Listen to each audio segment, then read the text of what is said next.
Hello, everyone, and welcome to this presentation, this Open Day presentation, which will take you through some slides on geography at Queen's. I'm sorry, first of all, that we can't be with you here today and actually do it live in person, but such are the way circumstances are at the moment. But hopefully, this is a good substitute and will give you a good flavour of what geography at Queen's is like.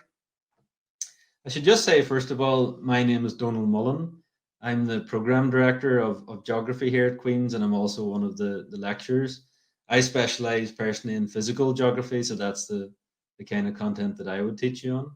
I'm also a graduate of geography at Queen's here too. I came through here, I don't know if I should say what years it was, it reveals too much about myself, but it was 2007 I graduated, so 2004 to '07. And and then I did a PhD here later as well. So I'm very familiar with the place, and I think it probably says something about geography at Queen's that I've stuck around for so long and have never been able to leave the joint properly, through choice, I should say. That's my email address, by the way. If you have any queries at all, I'll put this up at the end as well. Any questions about anything you see today, please do just get in touch using the email address. Happy to answer anything. Just first of all, before we get into geography at Queen's, I just want to say, first of all, well, why Queen's in the first place? Why should you choose to come here? Well, there are various good reasons to do that. We've got a very strong academic reputation at Queen's. It was founded in 1845. A quick bit of history for you. It was one of three, I think, three Queen's colleges throughout Ireland. It it has world-class research and education. It's a member of the UK Russell Group, which is a collection of the 24 most intensive research universities in the UK. Um, Basically, we're one of those top group of universities. I don't know how many there are in the UK.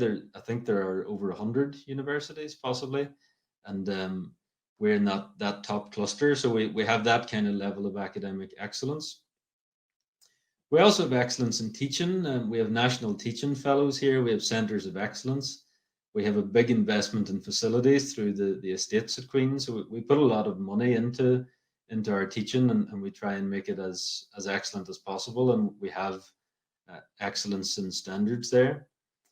We also have very strong graduate employment as well. So we have entrepreneurial university awards. We have a career service. We have recruitment fairs. We don't just teach you about your subject matter. We will also try and do as much as possible to get you linked up with employers and to get you thinking about careers after you graduate, because 3 years goes in pretty quick, and you need to be on the ball with this sort of stuff. You need to be planning throughout your degree, and we'll help you to do that. That's something we will do.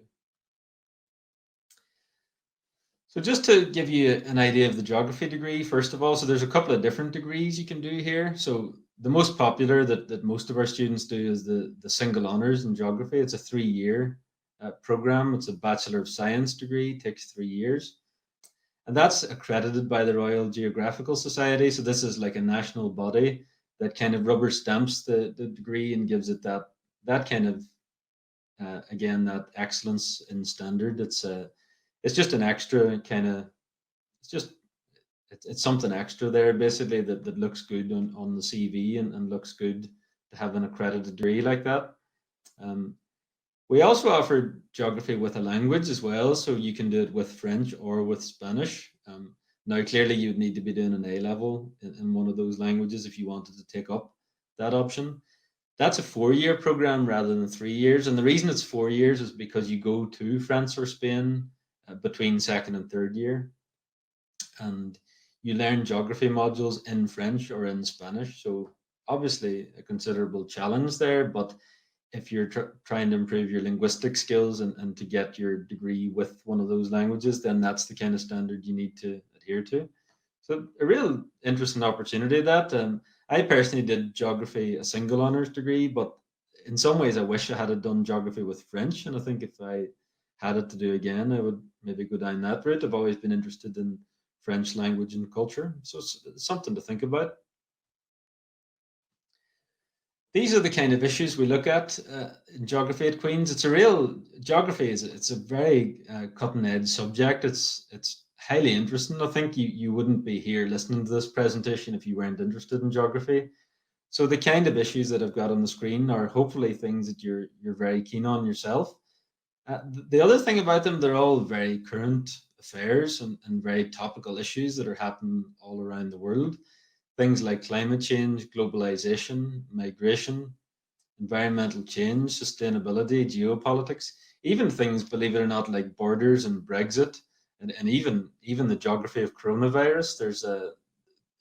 We're linked with all of this stuff. Geography is kind of at the heart of so many of these global issues. We have a passion for the world. We look at landscape, environments, city, habitats, inequality. Um, we look at all these subjects with a big degree of inquiry.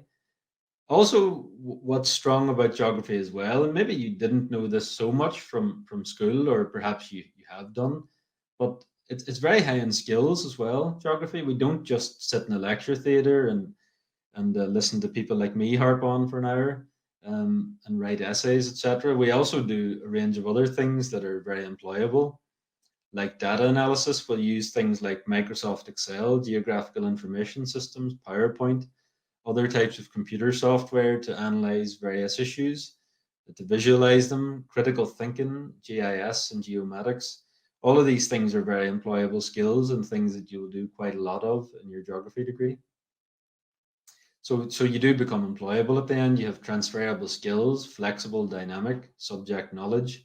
Um, I mean, the thing is, a degree opens doors. Really, it's a kind of a gateway to various careers. But a geography degree in particular, because you've got a very broad subject knowledge, you've engaged in a lot of different skills. You'll be adept in report writing, making presentations, writing essays, exams. You will do various bits of computer analysis, like I mentioned before. So you will be very employable at the end of this. This is where we're based in the Elmwood building. So it's on Elmwood Avenue. And we're quite lucky in this sense because we have a purpose built building. This is the Elmwood building, which contains a lecture theatre, various smaller lecture rooms, some seminar rooms, and all the staff offices as well. So that's where we are. And that's where most of your classes will be, not all of them, but a fair amount of them. And there's kind of a bit of a student identity and the student community within this building as well. So we're trying to build that and foster it as well. So it's quite nice to have a purpose-built building, which many other subjects in the university don't have.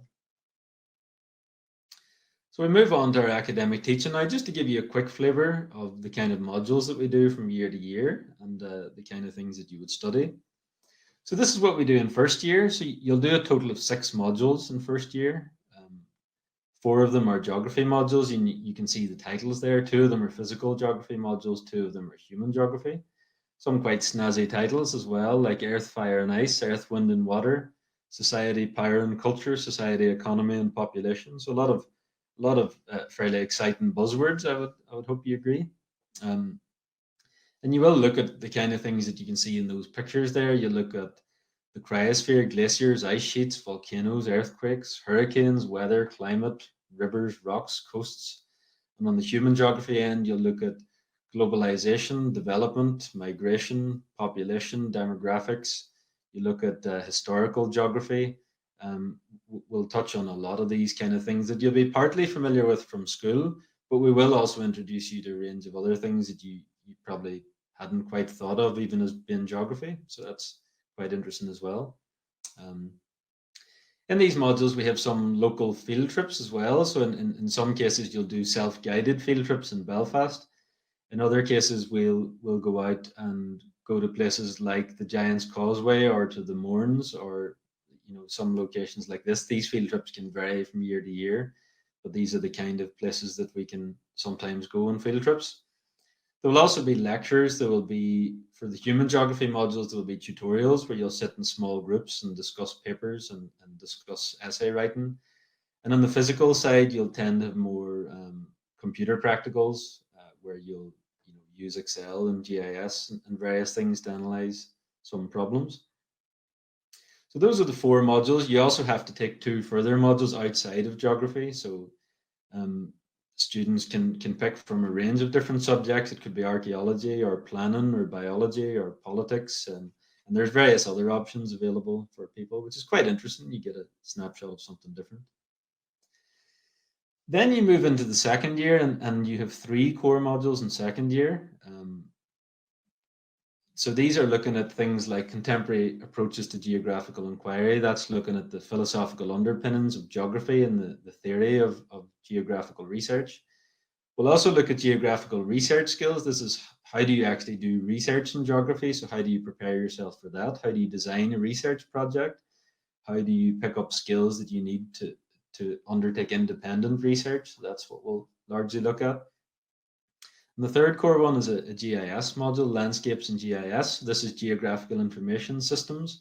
It's a type of software that we use in geography to analyze spatial data sets and to try and answer important real world problems based on that analysis. And that actually is probably one of the most employable skills that you'll leave with. It's probably what sets geographers apart from most other subjects, is that you'll have this specialist piece of software that's used really in a lot of it's used in a lot of industries. Even the emergency services use GIS, but lots of other different environmental organizations, the water service, the rivers agency, and loads of others on the more human geography side of things as well, use GIS to analyze various problems. So you have to do those 3 modules, but then you get to pick 3 other modules from typically from these choices. This can vary a bit from year to year, but this is the typical situation. You'll see from those titles that 2 of them, the top 2, are broadly human geography. The next 2 are broadly physical geography, you could say, and then the last one is an international field trip, which I'll mention on a separate slide after this. So you'll see those ones, cultural and political geography, looking at cultural and political geography, looking at things like territories, contested territories, those kinds of issues. Migration would come into that again. Geographies of economic restructuring and social change, that's looking at demographic change over time, how populations shift and in response to different socioeconomic factors. Geomorphology is all about looking at physical landscapes, how they change over time. And global environmental change is looking at things like climate change, vegetation change, looking at different environmental systems. Then when we look at the international fieldwork module, you can actually pick from 3 different field trips here. So we have field trips normally that go to either Belgium, Mallorca, or Malta. So Malta is a human geography field trip. Belgium is physical geography, and Mallorca is a mix of both. So you might want to pick your location depending on which of those you're more interested in, or you might be more interested in the location itself, in which case the content may not matter just as much to you. These are some photographs of the kind of field trips, the kind of things that our students have done. So they tend to be the highlight for a lot of students of the degree program is going away to these places for a week normally. This is in second year, typically at Easter time. So we'll go to these places and look at a range of geographical issues. Sometimes that can be going out and measuring things in the field, or it could be observing things. We also give presentations and things in the field as well. And it's normally a very enjoyable experience. Usually, depending on where you go, we normally get bathed in sunshine for the week, so it's a very pleasant experience, and the students really enjoy that. Should say staff really enjoy it as well. I lead the Belgium field trip, and I thoroughly enjoy going on that every year, and I've been on the Mallorca one several times as well. So they're good fun, but they're also a very good educational experience. So an excellent thing again that sets maybe geography apart from some degrees that don't offer these kind of things. Then when you move into third year, you have you only have 1 core module that you need to do, but it's double weighted, so it's worth 2. And that's an independent research project. You either do a dissertation, which is a traditional research-based project where you're assigned a supervisor, could be me or another member of staff, and we kind of help you through the research. We help you to design a project with aims and objectives, and get you to think about how you will analyze data and write up a long dissertation project, normally 10 or so thousand words at the end. You can do that, or alternatively, you can do a module called Geography at Work, which is also an independent research project, except this time it's an independent research project which involves liaison with an employer. So You'll get some supervision within Queen's, but you'll also get supervision outside of Queen's from a linked employer. And that could be, we offer projects with a range of different employers, Belfast City Council, the Belfast Hills Partnership. Um, there are various other uh, there are various other organisations that we liaise with as well on offering these kind of opportunities. So that's a real good opportunity as well, because it gets you speaking with employers during the third year of your degree, and that can help unlock employment opportunities, which is of course very useful at that stage of your degree. So you have to do one of those two modules, and it's worth a double module. So then you have to select four others, which are totally optional modules. And these are the kind of modules that we offer. So you only have to pick four of these. You can see there's a big variety of choice here, which is excellent. You really get to tailor your degree towards your interests as you move into the third year. So we'll offer things, loads of different physical geography modules, lots of human geography, and some that kind of straddle across both. So you can pick out some of the ones that might be of most interest to you there. Like I guess I'm a physical geographer, so that they tend to leap out at me a bit more. Modules like climate change, Arctic environmental change, coastal environments, geoforensics, sea level change, sustaining the biosphere. But also some of the human geography modules are, you know, even to me as someone who isn't as interested in that side of it, they really appeal to me as well.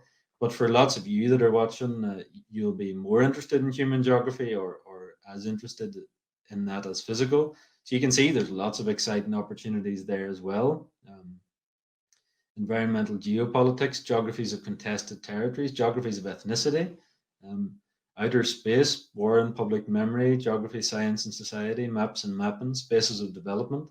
We're very fortunate to have all these different specialisms, and these third year modules are taught by us lecturers who are, we're experts in these different areas. So you're getting research led teaching by experts in the field, so that will make it very very interesting, and make it a worthwhile experience for you to learn in. There are also opportunities for you to study abroad. So and again, I wish I had taken this opportunity as a student. There's so many opportunities here, different things you can do. And just a lot of students don't tend to think about it, or they aren't organized enough to do this. But you really should try and take advantage of some of these opportunities if you can. It really helps your CV, but also what an experience to go and study in one of these places. So we offer Erasmus opportunities in Sweden and the Netherlands. You can go to North America, range of universities in USA and Canada. You can go to Ontario or Alberta. And even further afield in Asia and Oceania, you can go to Newcastle, New South Wales, Australia. We also offer a 3-week summer program in China at a range of universities. So in some cases, these are year-long opportunities, like the Study USA, for example. That is where you add an extra year to your degree. I think normally between second and third year you would go to America, and that adds a year to your degree. You come back for third year as normal then. But some of these are part of your degrees. You don't actually lose any time in inverted commas in your 3-year geography degree. So you would go and study in that place for either one semester or for a full year, and then you come back in the next year of your geography program at Queen's. So if you're worried that you want to get everything done in 3 years, but still want to study abroad, you can actually do that. So a range of good opportunities there, really well worth thinking about. I guess you know this already if you're thinking of doing geography at Queen's, but you'll probably be aware that the grades you need are an A and two Bs at A level, plus a GCSE and maths at grade C or above. And you can see the Irish Leaving Cert qualifications there as well. So those are the grades you need if you're coming through from that system in the south.